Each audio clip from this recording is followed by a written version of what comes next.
bisa melacak kartu kredit seluruh dunia sebenarnya, termasuk Indonesia. Pembagiannya 60-40. Selama 8 kali, berarti 24 juta totalnya. Nah di situ saya baru lihat rekening saya berkurang, harus nyari penggantinya dan harus mencicil yang hilang itu. OTP-nya juga masuk ke sini. Berarti saya berpotensi untuk melakukan pengambil alihan, mengambil rekeningnya. Hati-hati loh guys, kejahatan perbankan lagi marak nih. Mulai dari kartu kredit yang dibobol, jebol rekening lewat link yang dikirim dengan modus macam-macam, mengatasnamakan bank tertentu, dan masih banyak lagi. Dan buat yang pakai ponsel pintar, banyak modus kejahatan nih buat ngebobol duit kita lewat SMS, WhatsApp, dan platform lainnya. Terus, apa kita bisa hindari situasi semacam ini? Dan gimana kesiapan penegak hukum hadapi kejahatan cyber macam ini? Langsung simak ya, Buser Investigasi. Awas loh, salah klik, duit amblas.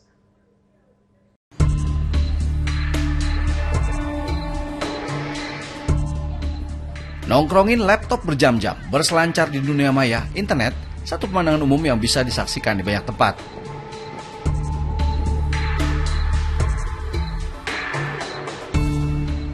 Perkembangan teknologi yang pesat berdampak pada kehidupan manusia. Positif di satu sisi, tergelincir negatif yang didapat, seperti dua sisi mata uang.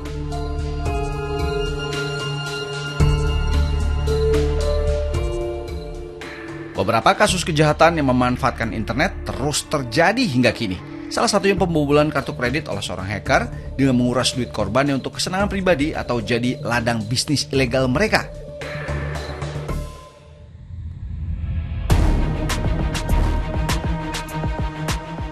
Kami pun tergerak untuk menelisik lebih dalam.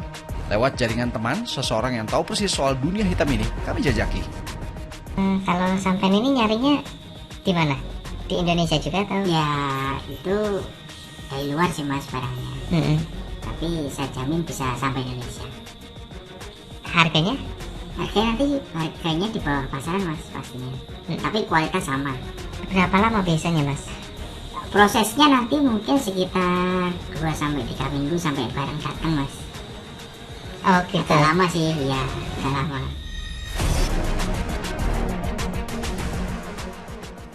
Udah dikasih akses khusus, kami pantengin langsung aksinya. Di order kliennya berbelanja barang tertentu. Menariknya barang yang dicari justru bukan di situs belanja online yang umum di Indonesia, melainkan situs luar negeri. Kebetulan nih lagi mau nyari barang mas, pesanan klien saya. Nah ini berarti bisa nih mas, karena apa? Karena dia ada produknya, kemudian di sana sudah ada harganya juga nih. Harganya sudah ada di sana, tertera di sini harganya 3.349 dolar Australia nih. Kebetulan kita nyoba cari dan dapatnya di salah satu toko, sellernya ini salah satu toko di Australia sana mas. Gitu. Nah, tapi kenapa carinya di Australia mas? Nggak di Indonesia aja kan? Enggak dong, kalau kita nyarinya ya harusnya dari luar, karena kita juga kan menggunakan kartu kreditnya nanti untuk transaksi, untuk pembayaran kan dari luar. Yang lebih spesifik lagi, kita bisa request nih, kita bisa bayar dengan kartu kredit, sekaligus juga dia membayarkan juga untuk biaya pengirimannya sampai ke Indonesia mas. Barang incarannya sudah didapat, terus proses transaksinya gimana ya? Untuk kartu kreditnya kita bisa gunakan, kita mau cari yang Mastercard gitu mas.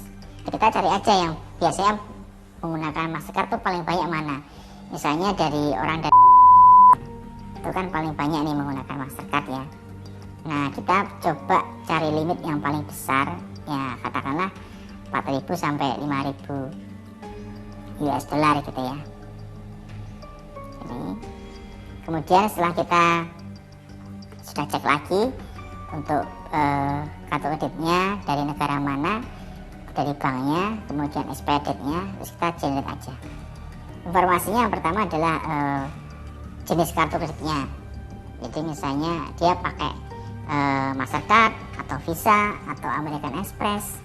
Nah kemudian juga informasi di sini adalah yang penting juga adalah kartu kreditnya, nomornya, kemudian expired date-nya, kemudian juga yang penting itu adalah CVV-nya.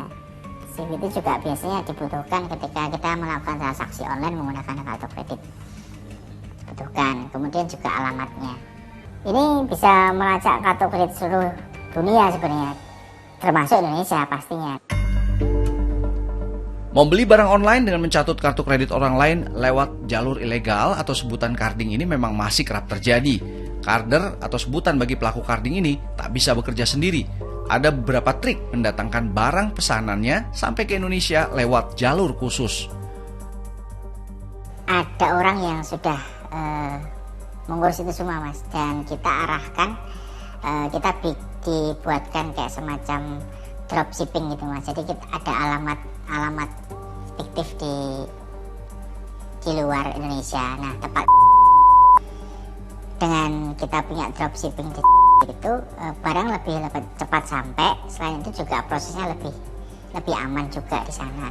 Mereka tinggal cek aja, kalau udah sampai mereka langsung ambil barangnya, mereka bayar biaya masuknya, pajak dan segala macam. Kemudian nanti mereka info ke aku nih, hingga nanti kita kesepakatan aja. Misalnya nih pembagiannya 60-40 atau 70-30 misalnya, kayak gitu. Perbedaannya apa itu, Mas? Nah, kalau yang 60-40 itu biasanya sih kita bisa terima duitnya langsung. Tapi kalau yang 70-30 itu biasanya kita dapat 70%, si orang kita yang ada di dapat 30%, tapi kita masih bisa dapat dan bisa lihat barangnya. Karena nanti kita jual sendiri barangnya. Mencelok ke beberapa negara sebelum masuk Indonesia jadi jalur tracking ngakalin yang lazim dilakukan untuk mengaburkan bisnis haram ini. Kejahatan finansial yang memanfaatkan jaringan internet seperti ini memang kerap terjadi dan memanfaatkan kelemahan calon korbannya. Tren belakangan ini ialah modus penipuan perubahan tarif administrasi dengan mencatut nama bank tertentu yang dikirim lewat pesan singkat ke banyak orang. Mardiah merupakan salah seorang warga Kabupaten Bogor yang menjadi korbannya. Puluhan juta rupiah di rekeningnya lenyap dikuras oleh penjahat yang menipu dirinya lewat pamflet perubahan tarif transaksi bank tertentu via pesan WhatsApp. Mardiah tak menyadari setelah dirinya mengklik sebuah link yang dikirimkan, peristiwa mengerikan itu terjadi. Saya itu kan posisi lagi keadaan kurang enak badan, sakit gitu ya. Terus tiba-tiba ada WA masuk, seperti surat edaran dari salah satu bank pemerintah lah, menawarkan perubahan tarif dari 6.500 menjadi 150.000 per transaksi. Kalau misalnya tidak setuju, isi link berikut di bawah ini. Disebutin ada 5 OTP, saya sambil sebutin. Satu, iya Bu, iya benar, yang itu. Iya Bu, satu lagi, iya. Nah, pas ketiganya saya ada 5 OTP, pas langkah ketiganya saya baru sadar, ini kok ini benar gak sih dari bank ini, saya bilang gitu. Ternyata saya cek lah mobile banking saya langsung sadar. Langsung sadar, saya cek kok nggak bisa, seperti di hacker. Akhirnya saya ganti nomor PIN-nya, langsung saya buru-buru saya cek lagi, saya ganti passwordnya, bisa kebuka. Nah, di situ saya baru lihat rekening saya berkurang gitu loh. Yang ditarik ini 3 juta, 3 juta, 3 juta, 3 juta, 3 juta, 3 juta, 3 juta, 3 juta. Selama 8 kali, berarti 24 juta totalnya. Mulai penarikan dia itu 15.39, 59, 15.40. Terus dia tarik lagi 41, 1 menit lagi. Dia tarik lagi 41, masih dalam 1 menit itu dia ada 2 penarikan. 15.47 lagi sampai 15.48. Nah, emang itu udah dialokasikan untuk sesuatu gitu, tiba-tiba hilang. Dia harus, jadi 2 lagi nih, harus nyari penggantinya dan harus mencicil yang hilang itu. Itu Pak.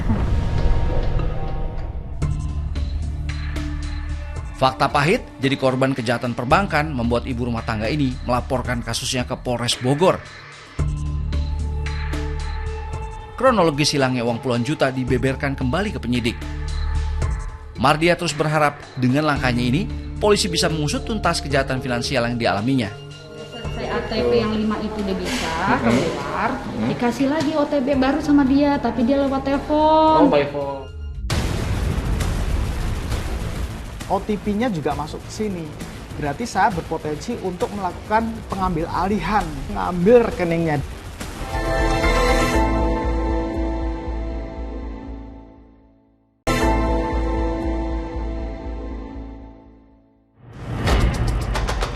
Kejahatan finansial melalui transaksi perbankan secara elektronik memang terus saja menelan banyak korban. Akhir Januari lalu, Direktorat Tindak Pidana Siber di Tipit Siber Barreskrim Polri mengungkap sindikat penipuan dengan modus modifikasi Android Package Kit atau APK dan link phishing. 13 orang tersangka ditangkap karena diduga kuat melakukan tindak kejahatan kolektif menipu para korbannya sebanyak 483 orang dengan kerugian ditaksir mencapai 12 miliar rupiah.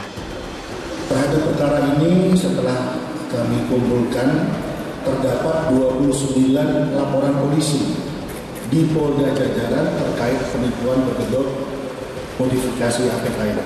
Jadi ada beberapa peran, seperti yang pertama adalah pembuat APK tersebut ataupun pengembang daripada Android Package Kit tersebut. Kemudian ada juga yang berperan sebagai mengumpulkan database calon korban.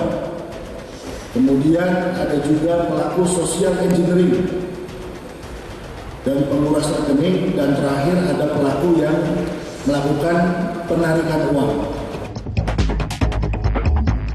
Banyaknya kejahatan finansial yang sebagian besar datang dari ponsel pintar yang kita gunakan sehari-hari, sudah selayaknya kita juga harus lebih smart menyikapi berbagai modus penipuan yang menyelinap ke gadget kita.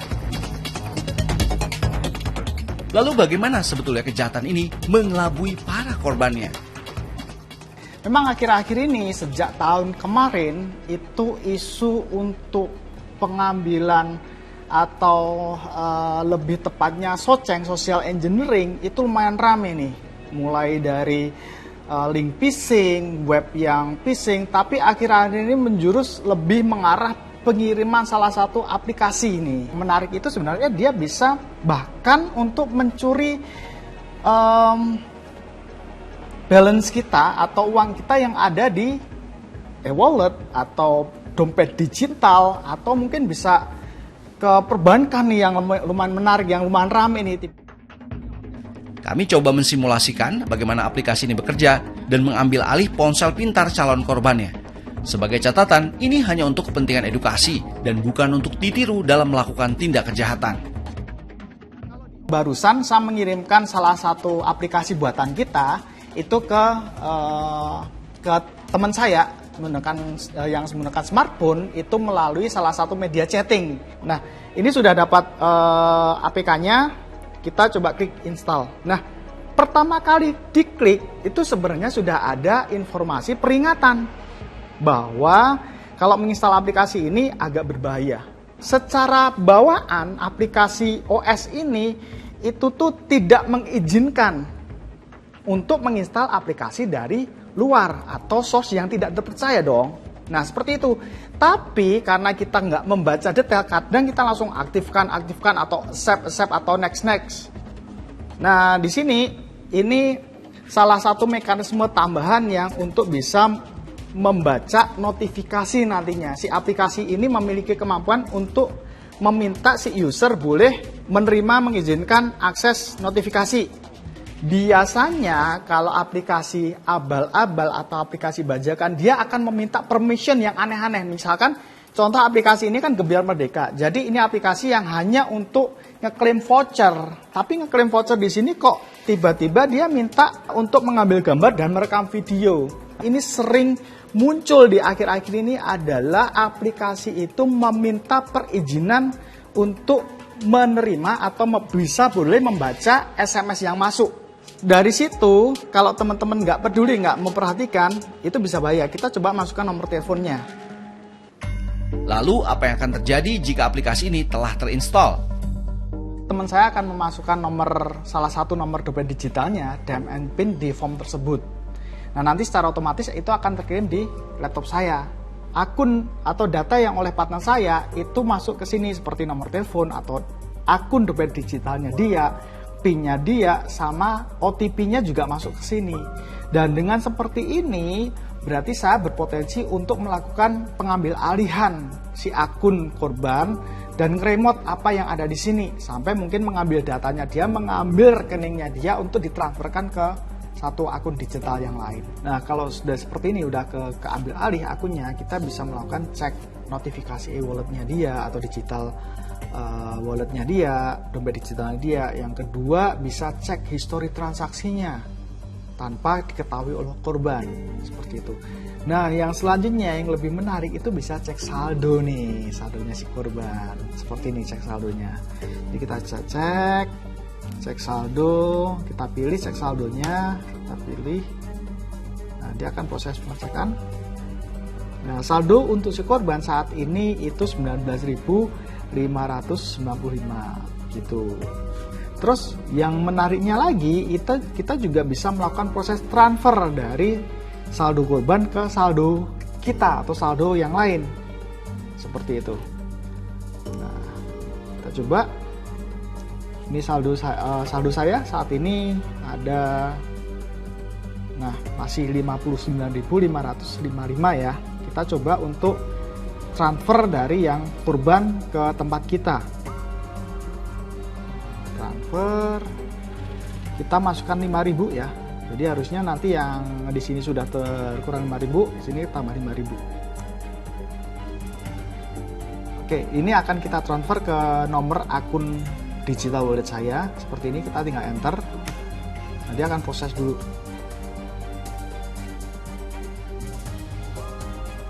Nah, di sini sudah terbukti ada pengiriman nominal 5.000 dan saldo sudah berubah dari 5.000 sekian menjadi 64.555. Sebuah aplikasi yang bahaya banget ini. Apalagi jika aplikasi ini jatuh ke orang yang tidak bertanggung jawab. Bisa fatal, karena semua data penting dalam ponsel seperti data perbankan, email, password, dan dokumen rahasia penting lain bisa dicomot dengan gampang. Sekali lagi kami tekankan, ini hanya sebatas edukasi, bukan untuk berbuat jahat. Lalu bagaimana kita bisa terhindar dari kejahatan semacam ini? Bahwa perkembangan orang menggunakan smartphone atau telepon pintar itu sudah makin banyak, bahkan melebihi populasi di Indonesia kalau di data yang saya dapat ya. Sayangnya orang Indonesia masih belum peduli dengan bagaimana menggunakan smartphone yang benar dan aman. Jadi ketika menginstal aplikasi apapun, kita harus memang secara detail melihat, satu, mungkin ada suatu kesepakatan agreement di situ, dibaca dulu agreementnya apa. Yang pertama ya. Terus yang kedua, dia mengakses apa. Harus kita sinkronkan dulu nih, fungsi aplikasi ini dengan apa yang diakses. Kalau memang sudah seperti itu atau mencurigakan, stop. Jangan diterusin lagi. Kita bisa kok untuk mendeteksi itu, atau kita bisa mengenali ciri-ciri handphone kita melakukan suatu hal yang tidak normal. Contoh, ketika handphone itu standby, diam, tapi kondisinya kok panas, paket data sering cepat habis. Ya. Ketiga, baterai, biasanya ini bisa 4 jam, 5 jam ya, kok cuma 1 jam aja, ada apa? Kemudian misalnya ada pulsa, kok pulsa juga cepat habis. Begitu. Ketika itu terjadi, maka coba uninstall dulu aplikasinya. Yang pertama. Yang kedua, reset semua password. Tentunya kita harus menggunakan password yang kuat, di mana tidak mudah ditebak. Jadi ya, walaupun kepo, jangan sembarangan klik link yang dikasih ke kita. Apalagi orangnya nggak dikenal. Terus hati-hati banget sama keamanan ponsel pintar Lopade plus akun pribadi kita di platform manapun. Jangan sembarangan kasih informasi personal kita ke orang lain kalau nggak mau bobol baik data maupun duit kita. Karena kejahatan cyber makin kesini makin canggih loh. Oke baiklah, kita sudahi Buser Investigasi. Thanks for watching. Saya Joy Astro. I'll see you around.